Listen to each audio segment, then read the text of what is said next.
Bricktopian. Hello everyone, welcome back to another video. Today I will be having a look at a Lego Star Wars set, which I don't normally do. I only actually have two Star Wars sets, one being this one and one being the Millennium Falcon Microfighter. I tend to not go too all out when buying Star Wars sets, as you can probably guess. This set contains one minifigure, and it is known as Darth Vader's Mech.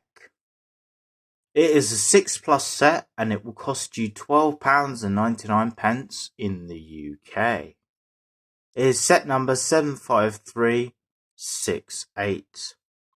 It has 139 pieces and will earn you 104 VIP points. The first thing you'll notice about this set is, of course, the minifigure, and it fits in there pretty well even with its cape on. I really like this printed tile, which is a 2x2 size tile, which has Darth Vader's control panel. Another great part of the set is, of course, the Technic lightsaber. This piece is actually made out of Technic, and it is a new piece for this set. It just is a long bar that you can see with a Technic axe on the end. And it connects to simple Technic silver elements at the bottom to finish off the hilt of the lightsaber. The posability for this is pretty great, as you can already notice, which I did by mistake. The legs can be moved around quite a lot. The feet can also go backwards and forwards and on a ball joint. So you can do that, all that range of motion. But this bit here does not move, unfortunately. This is a one bendy shaped piece, which they use in a lot of these sort of mechs. I've noticed the small budget ones. But they are useful, and they do make it easy to build something with a small amount of parts. I like the fact that you got a range of motion for the lightsaber by twisting his arm, although the actual hand itself has no range of motion, which kind of is a bit annoying, because that would be great if you could twist the lightsaber around at different angles without having to move the whole arm. That would be so much better.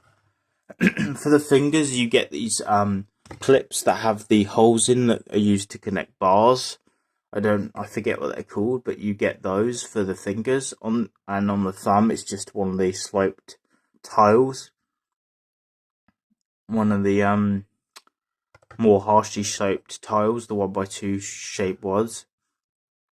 But the figures do look good, because obviously you can move them individually to get different poses and positions for them. But they do look quite short, I think, in comparison to the hand and the arm. I feel like they're perhaps a little bit short. Not too bad, but perhaps a little bit short for what I think they should go for. I'm not a huge fan of all of this, the look of this bit on the side. I think it looks a bit messy, especially with the light grey still being able to see for the Technic plates. Sorry, not Technic plates, the ball joint plates. I think that they don't look the best, but it's hard to get these in other colours, so it was very hard for them to match it, perhaps. Although I do think that they do some in the dark grey. But it's not a big deal. I think it still looks good. The red highlights, though, don't bother me quite so much. Although I think if they were light red instead of dark red, might have looked slightly better. But then again, I don't know, because they might have stood out even more and taken away from the rest of the build. On the back of it, you can see he can actually hold a lightsaber for the minifigure. So like a minifigure scale one on the back. So when he's not in the mech, he can take that off. And when he is in the mech, he can store it. What I don't understand, though, is there's a clip on both sides. So you could basically have two lightsabers, which is a bit bizarre to me, because he doesn't use two. I know they could have just made this one just a normal plate instead of a plate with a clip on, so that you wouldn't need to have two clip pieces. But I suppose another option is the fact that they're saying you could put the lightsaber on the left or right of him if you want, I suppose. So I suppose in that sense it makes sense. You do also get a spare of the lightsaber hilt piece in this set, but you don't get a spare, I don't think, of the blade, which is kind of a shame. So you don't get a whole spare lightsaber, which I think is a bit harsh, yeah. I like these open studs on the feet, because they look like they could be thrusters that could make him walk forward a lot faster or run. I don't know if that's the intention, but that's kind of what they look like. I'm not a fan of this exposed understud here, though. That looks a bit unattractive to me.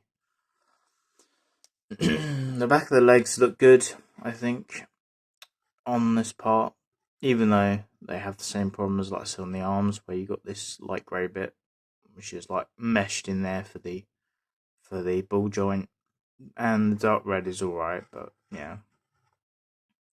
It's not too much to complain about here. It's pretty straightforward. It does feel like an action figure because of the moulded leg pieces and arm pieces, as opposed to perhaps something that's fully Lego, which is kind of a shame, I guess. But I suppose there's a lot of occasions in Lego where they have done that and it's worked well, like with Bionicle and stuff like that. And they used to do giant buildable figures for Star Wars characters ages ago. Like they did ones that were like had these really unusual molds and things. So it's still less specific than that in the pieces they've used. But what's really good, apart from obviously the lightsaber, and that's the main highlight of the set to me, is obviously that it's Darth Vader, because it's probably the best character from Star Wars in my opinion. And also his lightsaber and his colour scheme with the black with the red is really iconic. I can't comment if this is the best mech out of the Star Wars ones they've done, because I didn't do the other ones, but I just like this one. I thought this one looked cool. And I just like Darth Vader, so, you know. But, yeah, you can remove the minifigure from the mech, which is pretty straightforward. All you do is you just pull this down, like that. And you can see him in there. And then he can just come out. You don't actually have studs to hold his feet in. You just use this tile that's modified, that's got like a groove in the middle. I think it would have been better if they just put a plate in there to hold his feet down, because he does wobble about sometimes, but it's not too bad. And the minifigure is great. I haven't actually got a minifigure of Darth Vader that's this up to date. I have got another one, but it's from years and years ago. It's from like 15 years ago or something. So this is the most up to date of a Darth Vader I've got. And I really like the improved detail on the torso and the legs. I feel like there's a lot more detail here than on my previous version. The arms have even got printing on, which I don't think my version had. My other version had any arm printing at all, so that's really nice. The cape is still paper, same as what they did on the old one. They haven't switched full fabric, and I don't know if that's good or bad. I'm not really sure. I quite like fabric capes normally, but I feel like with Darth Vader it does kind of work. And for this mech fitting in the mech, it probably stays and keeps its shape slightly better for doing that. The helmet is actually in two pieces, whereas the version I've got is only in one. So you'd remove the top part, and he's still got the bit where he speaks into his like breathing apparatus is like a separate section, which I think is quite good because that's realistic to the show, to the films. I mean, that's pretty accurate because in the films I believe that it's a separate piece, because like in the final scene of some of the later films, like I think he when he removes his helmet, doesn't he have just the mouth bit still left, I think, around his chin or whatever. So that's really good. And his head underneath looks really detailed and accurate for what he would look like, all mangled and gross where he got burnt by lava. Yeah, so that's pretty good. But he hasn't got an alternative face, which is kind of a shame. But I don't know what he would need, because you don't really see his face underneath his mask and helmet very often, do you? Anyway, so it's not really a particularly big deal or issue.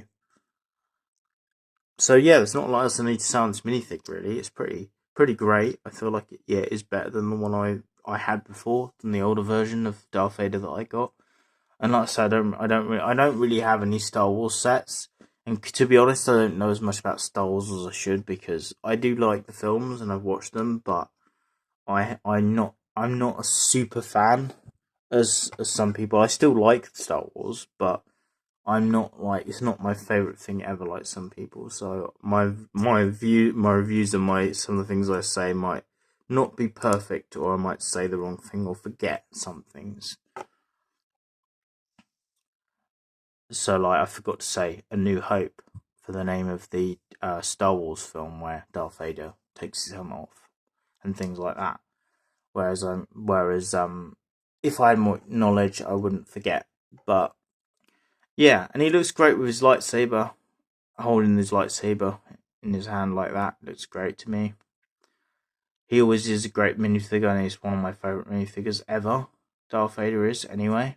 I just think everything about his design is pretty great. I just love the red and black colour scheme in any minifigure. And his helmet mould is brilliant. So, and that hasn't changed in terms of how much I like it for this version of the figure versus the old one. Like I say, I probably even think this version is probably actually better than the one I had before. So, it's still probably in my top 20 favourite minifigures. But the mech itself, yeah, is good. I feel like there's things they could have done to improve it, but it's pretty good and it's really random. And I feel like a reason this appealed to me so much is because it actually isn't something from the films. I know that sounds ironic, but it's actually something that appeals to me because it's so, like, creative in that sense. It's not just a copy of something from the film. They've actually created something entirely a new concept. And some people might not like that, or they might go, it's too random. But I sort of like the fun of it. It just feels like it's a really fun set. It's not just something that they're trying to appeal just to collectors in that sense. So yeah, they're my overall thoughts on this set, really. I hope you enjoyed this video. Feel free to like, share, and subscribe for more videos, and I'll see you again in the next one. Also, feel free to let me know your thoughts on this set, and if you like it, and if you have any of the other mechs. And do you think this is one of the better ones, or is it not one of the better ones?